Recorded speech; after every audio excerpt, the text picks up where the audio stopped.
So a customer rang me when I was on another job to say that he just dropped this vending machine unit off, and he said that the condenser fan motor in there, condenser fan motor works, runs, and the evap fan motor also runs. This is off of a vending machine, but the compressor doesn't run.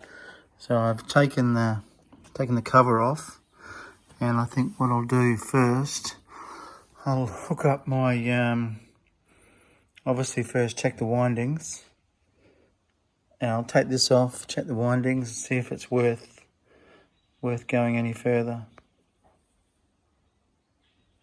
So I've just taken the relay off and the wire to the overload, and I'm going to put my lead onto here.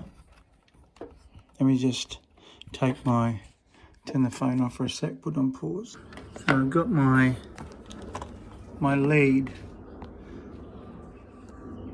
on there, got my lead on there, and then I've got it hooked up to an extension cord that I've made, and then now I can read everything that's on that compressor here in comfort. Okay, so the white is start, common is black, the run is blue, and obviously the earth. And I just hooked up the earth there. Let me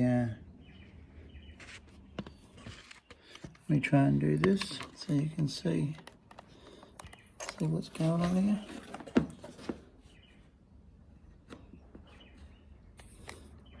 Okay, if I put it up the right way.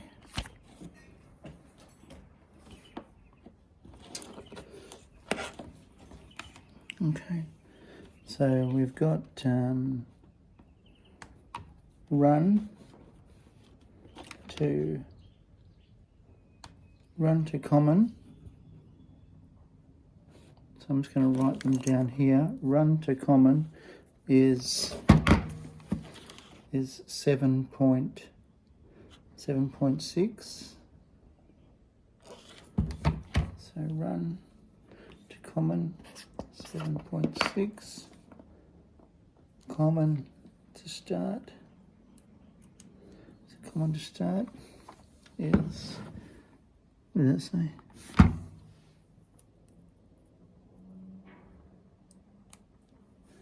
Common to start is 23, let's say 23.5.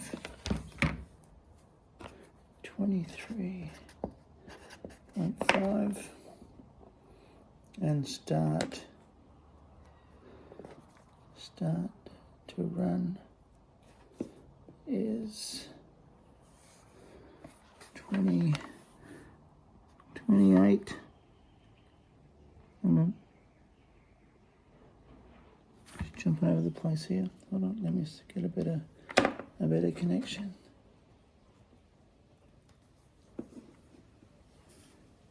We got 28.2, say.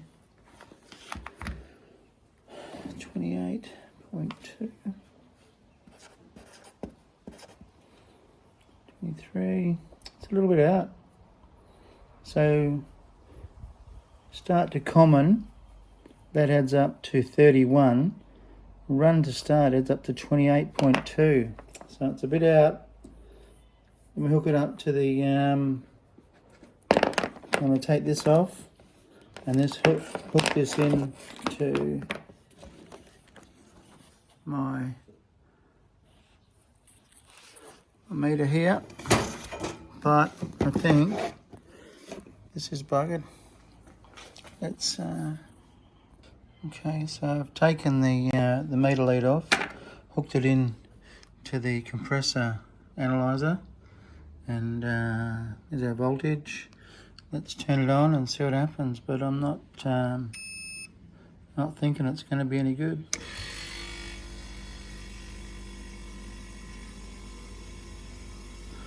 Okay, that surprises me. It's 1.7 amps. Okay. Compressor's running.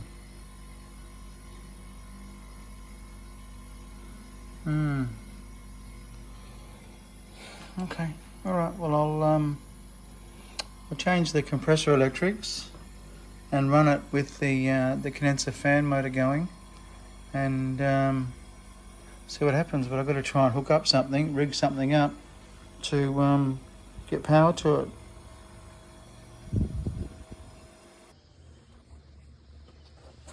So I rang the customer. I was just wanted to know about this little relay, which the coil is it's 12 volt DC. But after talking to him, it sounded like what was happening was it was just going out on the Clixon. Yeah. So it sounds like it was just going out on overload. So as I've heard on YouTube, the click of death. I never called it that, but anyway. So I pulled I took the relay off and the capacitor off. I measured the capacitor. Let me measure the capacitor and show you what I found.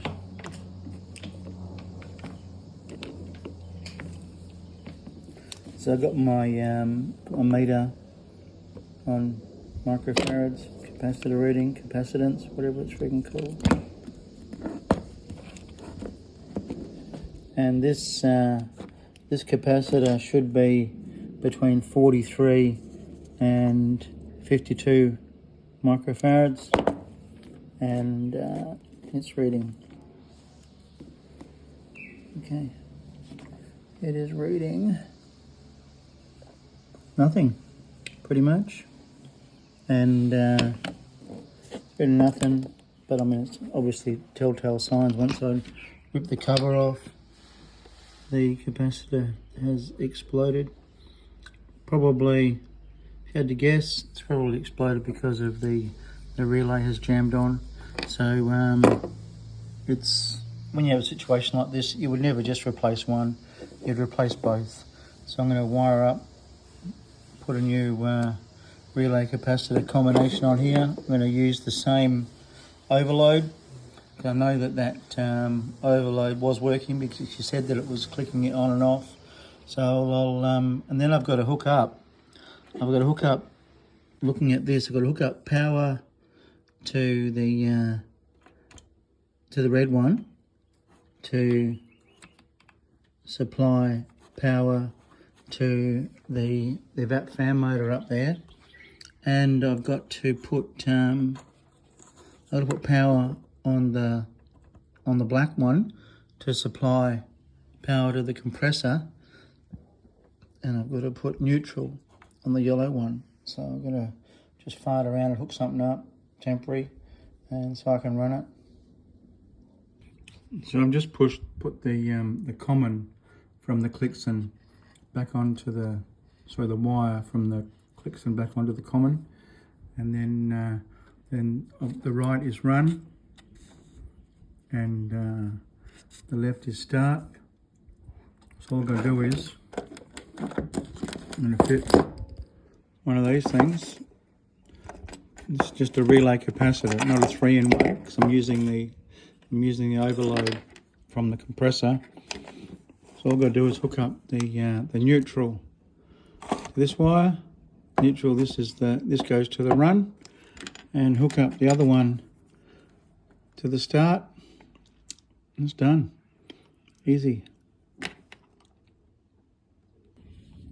So I put the neutral on the connector, which this goes onto the run pin. I squeezed this down so it's a nice and snug fit, because it was just a little bit loose, and I'm just going to tape this up just so it's a bit safer. So that'd be right. So what I had to do, this was connected to the neutral or to the run side, but it didn't reach. It didn't reach in here.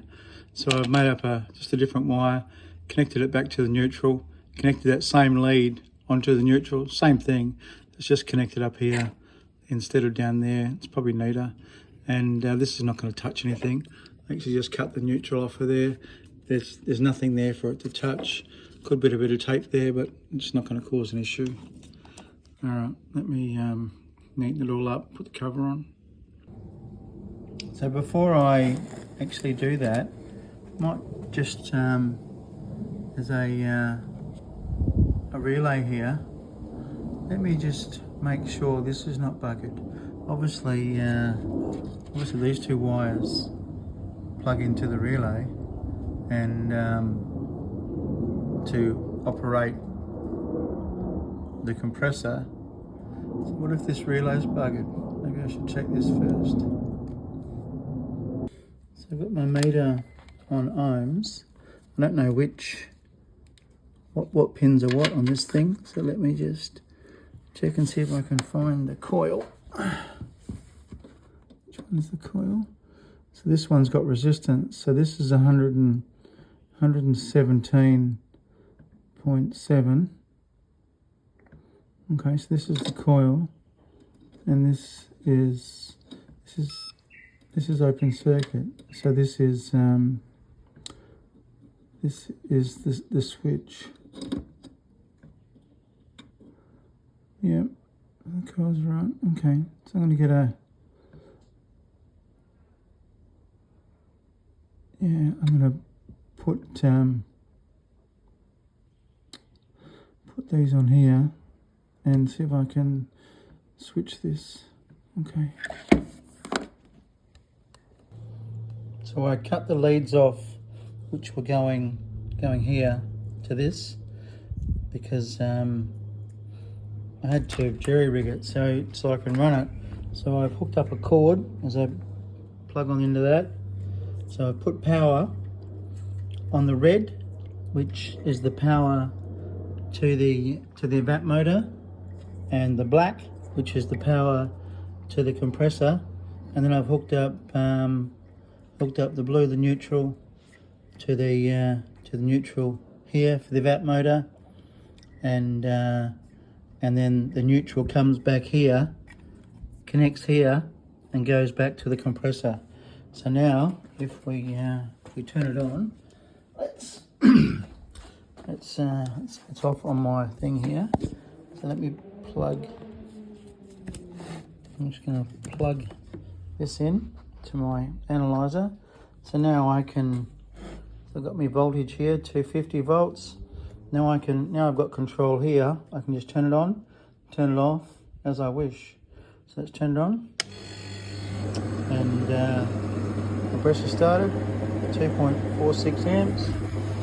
The condenser fan motor started. And the fan motor started. Okay, so that's all running fine. We've got it all running.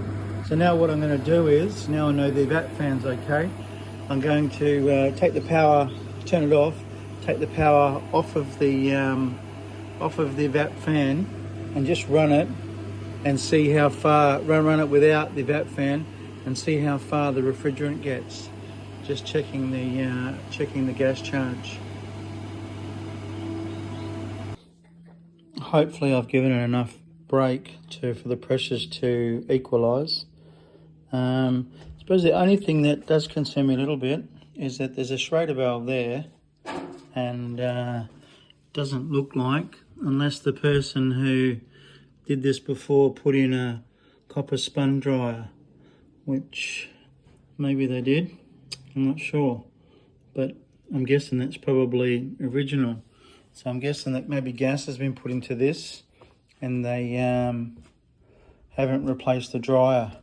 So anyway, let's turn it on without the evap fan. All I've done is just disconnected the neutral, so that neutral's not going anywhere.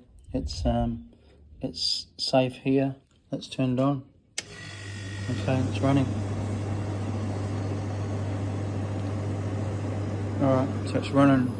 It's running without the evap fan, and we'll just see how cold the evaporator gets, and we should get it should frost right back almost to the compressor.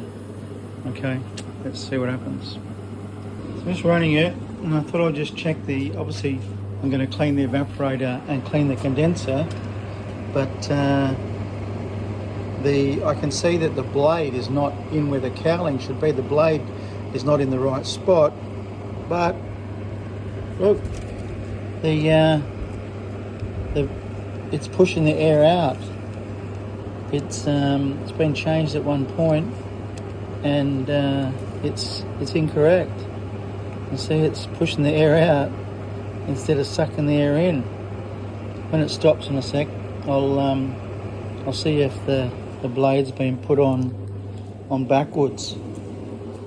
But I can already see that the gas charge is okay, even without putting my gauges on, because we've got frost here, and we haven't, like at the start of the capillary going into the evaporator, if we were short of gas, we would have a heap of frost on the capillary line, and we haven't.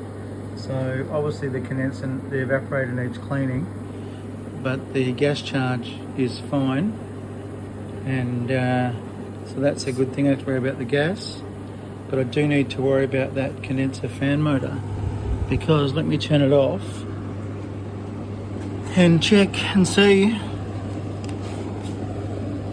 Have a look at the blade. Okay, I'm going to turn it on.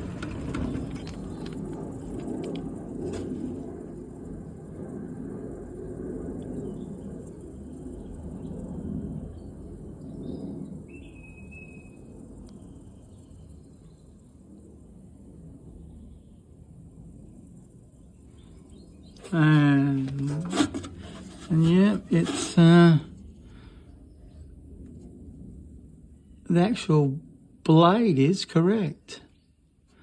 It's actually pushing. See the scoop of the blade, so it's grabbing the air here. It's grabbing the air here and pushing it through. So that so all the crap is going to build up on the inside of the condenser. Okay, need to change that. But this looks like an original fan. That's crazy. Okay, let me look at that. Maybe I'll change the blade so that it draws it through, because I can see there's a lot of shit in there. There's a lot of crap in there. Got my little, I was going to show you this, which I friggin' love. Got my little wearer set, and it's brilliant. It's got to put the socket on there, haven't? But I love this little set. It's friggin' brilliant. Had it for years, and this just spins to wherever you want. It's brilliant. So before I take it off, I was going to show you there's actually, there might be enough blade in there, maybe not. I think I'd like the blade to be in just a bit further.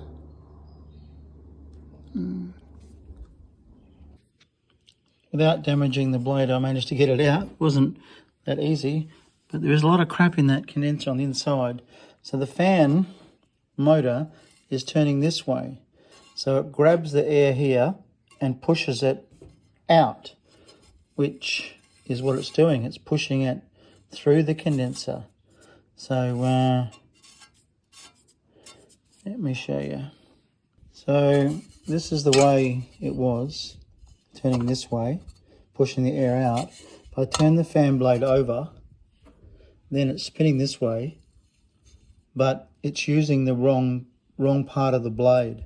So you can't do that. I need a different blade. You can't just turn it around, because this fan blade is designed to use this part of the blade. So let me see if I can find a different blade. So these are my fan blades. Let's see what we've got in there. We've got a shitload in here. Let's hope we got one that is correct. Let me just put this on pause for a sec. So that's the original fan going this way. Okay, so I another blade, but that's the same. So it's not going to help. It's going to go that way and push the air away. But I've got another blade here that if I turn it this way. Okay, so I turn it this way and see the direction of the arrow there. Now the fan's going to go this way. The air is so the blade's going to go this way. The air's going to get caught in here and draw it through the condenser, which is much better. And this is the last one I've got of this one, and I didn't think I'd have one. That's quite rare for me to have that one.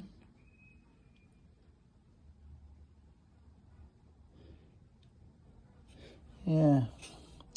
Okay, that was lucky.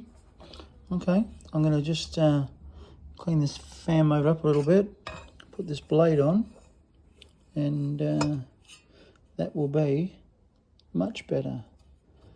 Mind you, this did look original. Alright, okay. I got my steam cleaner in here. I was looking for it. My steam cleaner in there, my water there. I've got it plugged into my just my compressor analyzer here, but this analyzer inside my workshop was plugged into a power board. I've had to unplug it because it draws a stack of amps. Let me turn that on. Let me turn the steam cleaner on. Okay, so you see, look, 14 amps. She draws a lot. Okay, let me clean this, and I'm sure there's going to be a lot of crap. And I wanted to clean it before I got some steam, almost. Okay, so we've got steam. I'm going to get in here and clean it before I put the fan in, because it's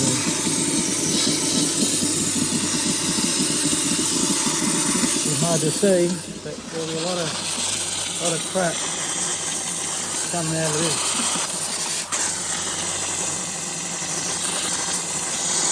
Alright, let me clean it. And I'm going all the crap that's coming out of this thing. It's stoppers.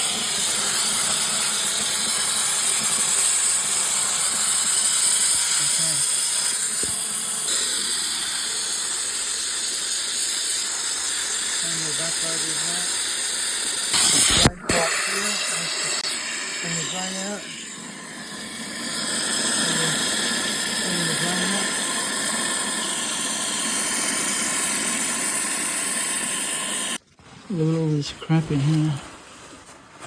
It's just full of shit. This is... Alright, let me clean this out.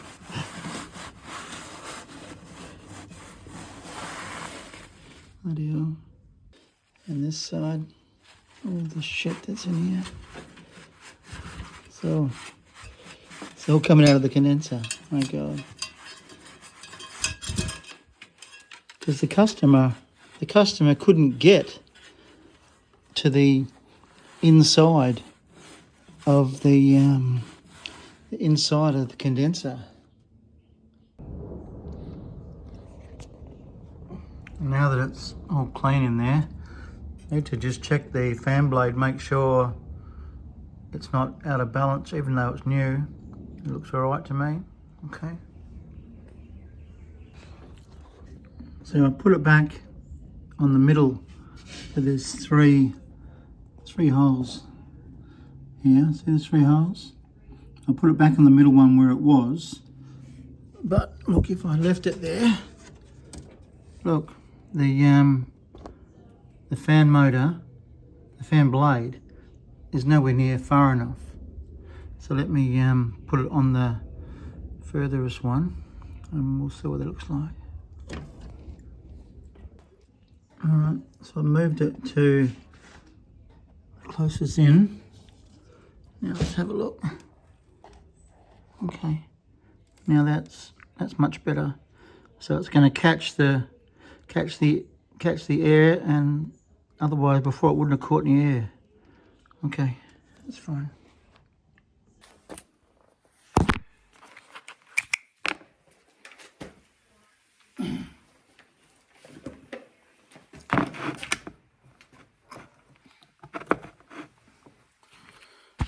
It's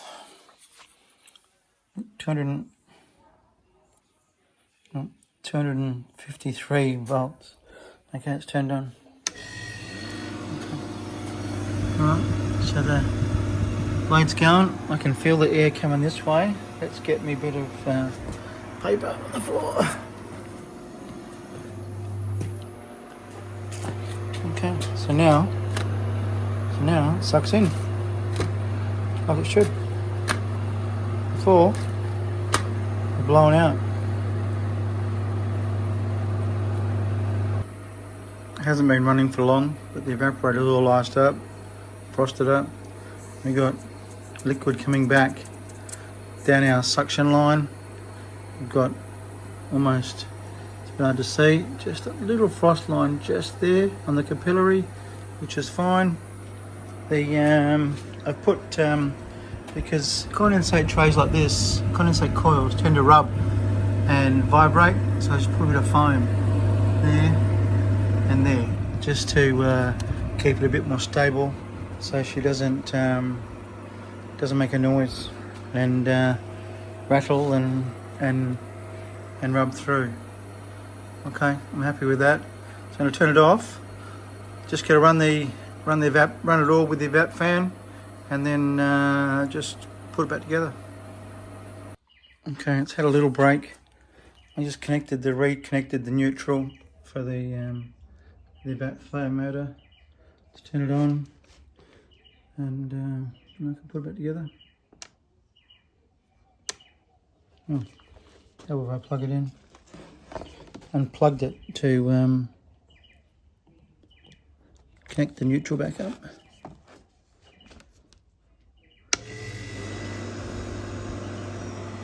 Okay.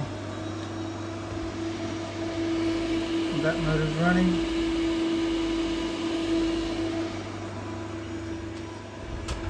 That's the fan motor's running nicely in the right direction. Compressor's running. Just going to give the customer a little bit of foam here.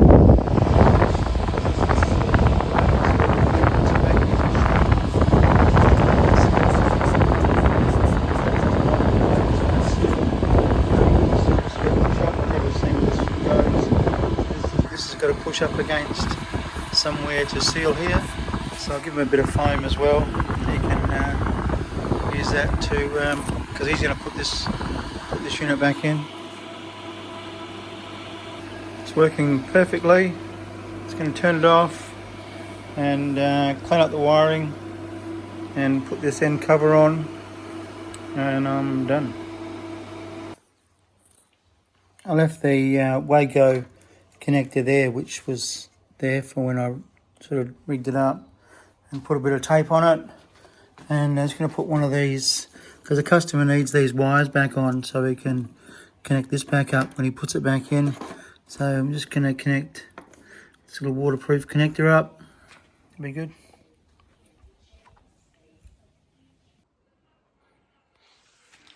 Finished. Put it back together.